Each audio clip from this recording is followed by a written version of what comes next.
Hello.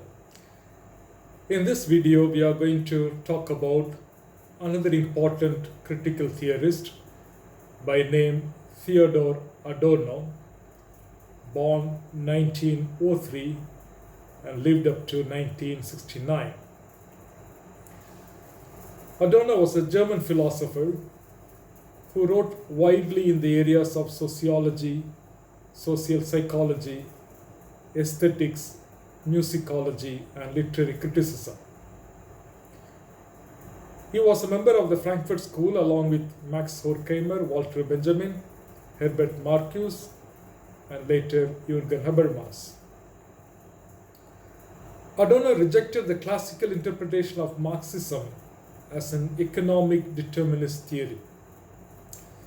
He took issues of alienation and reification of early Marxist philosophy and developed them into a critical theory and applied it into diverse cultural genres. Adorno and other Frankfurt School theorists developed the theory of alienation in the philosophy of Karl Marx and applied it to social cultural contexts. They were critical of the mechanical interpretation of Marxism as a scientific theory, which was presented by the authorized theorists of the Soviet Union. Adorno argued that advanced capitalism is different from early capitalism, and so Marxist theory applicable to early capitalism does not apply to advanced capitalism. Moreover, he asserted that reification or commodification of a human life should be the primary issue of Marxism. Adorno was to a great extent influenced by Walter Benjamin's application of Karl Marx thought. Adorno, along with other major Frankfurt School theorists such as Horkheimer and Marcuse, argued that advanced capitalism was able to contain or liquidate the forces that would bring about its collapse, and that the revolutionary moment, when it would have been possible to transform it into socialism, has now passed. Adorno argued that capitalism had become more entrenched through its attack on the objective basis of revolutionary consciousness and through liquidation of the individualism that had been the focus of critical consciousness. Adorno, along with other principal thinkers of the Frankfurt School, attacked positivism in the social sciences and in philosophy. He was particularly harsh on approaches that have claimed to be scientific and quantitative, although the collective Frankfurt School work, The Authoritarian Personality, that appeared under Adorno's name, was one of the most influential empirical studies in the social sciences in the United States of America for decades after its publication in 1950. Let us now briefly discuss the main ideas in one of his major works, co-authored with Max Horkheimer, and the title of this work is Dialectic of Enlightenment. Adorno's thought was unavoidably influenced by his experience of the rise of fascism in Germany and by the failures of Marxism. Therefore, his Dialectic of Enlightenment is a philosophical engagement with history that makes self-preservation the primary motivation for the creation of magic and myth, which explain and therefore dominate nature. The intellectual and technological enlightenment arose in continuity from this same instinct for self-preservation and the annulment of fear through explication. But the Western world has fallen back into myth and barbarism since that time. Adorno argued that the ultimate cause of alienation did not lie in the contradiction within capitalist forms of economy or the anti-enlightenment myth of totalitarianism, but that the ultimate cause of alienation lies in the very idea of enlightenment itself. He asserted that the ideal of the Enlightenment was to liberate human beings from the bondage and domination of magic, myth, and other irrational forces that caused fear and terror in people. In other words, to be enlightened meant the liberation from these irrational factors of domination. Rationality, in contrast to irrational myths and notions of magic, was thought to be the key element in order to gain control of irrational factors, stimulate progress, and rationalize civilization. Modern civilization was thus built as a result of the pursuit of the ideal of the Enlightenment. The Enlightenment generally meant the idea of progress in the 18th century, with which the bourgeoisie liberated themselves from the constraints of medieval feudalism. Adorno, borrowing the ideas of Max Weber, redefined the idea of the Enlightenment as the liberation of the world from myths and extended it as a universal principle that guided the development of human civilization. Modern Western civilization, however, was not supposed to be the manifestation of such rationality. It gave birth to barbarous acts of terror such as Nazism and the mass murders committed by Stalin in the United Soviet Union. Adorno, as well as other intellectuals, wondered how such barbarous states could arise within the context of modernity built upon the ideals of enlightenment. Adorno did not see these totalitarian acts of terror as being inconsistent with the Enlightenment and as a regression to rationality based on myth and magic. He argued that these irrational elements existed within the ideas of Enlightenment itself. He argued that the essence of the Enlightenment was humankind's desire to dominate nature. He identified that in this process, instrumental rationality established man as a subject of dominion and transformed nature into the mere object of domination. This kind of enlightenment, namely the domination of nature, resulted in the domination of the natural element that exists within the self in the form of morality. This consequently gave birth to society as the second nature and brought about the subjugation of man by others, and finally led man to be subjugated by the society that was established. Adorno further argued that the Enlightenment had inherent barbarous elements within it and illustrated this point using the Greek myth, the Odyssey.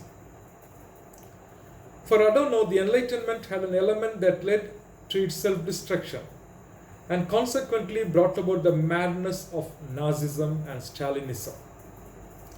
Hence, Adorno's famous claim that myth is already enlightenment and enlightenment reverts to myth. Myth is already enlightenment because it tries to understand and explain nature in order to control it. Enlightenment reverts to myth because it is the very blindness of enlightenment which turns itself into mythology. Now let us spend a few minutes looking at his critique on culture industry. The culture industry is seen as an arena in which critical tendencies or potentialities were eliminated. He argued that the culture industry, which produced and circulated cultural commodities to the mass media, manipulated the population. Well, this is also true in our own society today. Popular culture was identified as a reason why people become passive. The easy pleasures available through consumption of popular culture made people docile and content, no matter how terrible their economic circumstances are. Adorno saw this mass-produced culture as a danger to the more difficult high arts. He argued that popular media, the product of the culture industry, and the opposite of the true art, works to preserve capitalism's dominance by keeping the population passive. The pleasure offered by standardized mass media is illusory and strictly in response to false needs created by culture, rather than having any relation to true happiness. Culture industries cultivate false needs, that is, needs created and satisfied by capitalism. True needs, in contrast, are freedom, creativity, or genuine happiness. Adorno felt that people who were passively satisfied by products of the cultural industry were politically apathetic. This system was proof to Adorno and Adorno's understanding of capitalism and the fact that capitalism is further entrenched, the status quo being secured by culture rather than by economics, which had been the focus of Marx. However, some scholars criticize Adorno's high esteem of the high arts as cultural elitism.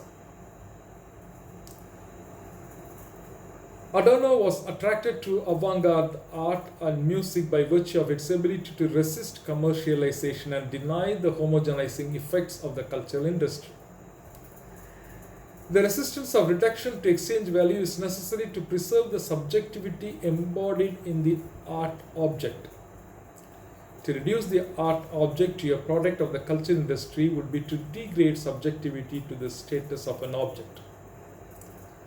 In another important work titled Aesthetic Theory, he examines classical themes of aesthetics, including the idea of artwork's autonomy, the artwork as a socio-historical phenomenon, beauty in nature and in art, and the concept of beautiful semblance. He uses this background to support his claim that the negation of society inherent in modernist art holds a lesson for philosophical aesthetics, that art is a place of struggle against a dominant threat of conformity and passivity. Let us now focus on another work of Adorno, Minima Moralia, an important text of critical theory, which Adorno wrote during the Second World War. The book takes its title from Magna Moralia, one of the classical works of Aristotle on ethics. As Adorno writes in the introduction, the sorrowful knowledge with which the book is concerned is the teaching of good life. The sorrowful knowledge evokes immediately the pun on Nietzsche's The Joyful Knowledge. A central theme of both the Greek and the Hebrew sources of Western philosophy. Today, Adorno maintains a good, honest life is no longer possible because we live in an inhuman society. Life does not live, declares the book's opening epigram. Adorno illustrates this in a series of short reflections and aphorisms into which the book is broken, moving from everyday experiences to disturbing insights on general tendencies of late industrial society. Topics considered include the subversive nature of toys, the desolation of the family, the ingenuousness of being genuine, the decay of conversation, the rise of occultism, and the history of tact. Adorno shows how the smallest changes in everyday behavior stands in relation to the most catastrophic events of the 20th century. This book acknowledges its roots in the damaged life of its author, one of the many intellectuals driven into exile by fascism, who, according to Adorno, are mutilated without exception. But as one of its aphorisms reads, the splinter in your eye is the best magnifying glass. So as splinters left over from the smashed mirror of philosophy, the book's fragments try to illuminate clues as to humanity's descent into inhumanity in their immediate surroundings. A kind of post-philosophy working against the untrue whole of philosophy proper. Minima Moralia holds fast to the Judeo-Christian Enlightenment vision of redemption.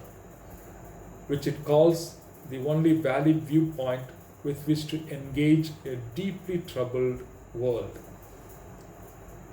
By bringing the messianic light of criticism on a landscape of consummate negativity, Adorno attempts to project negatively an image of utopia.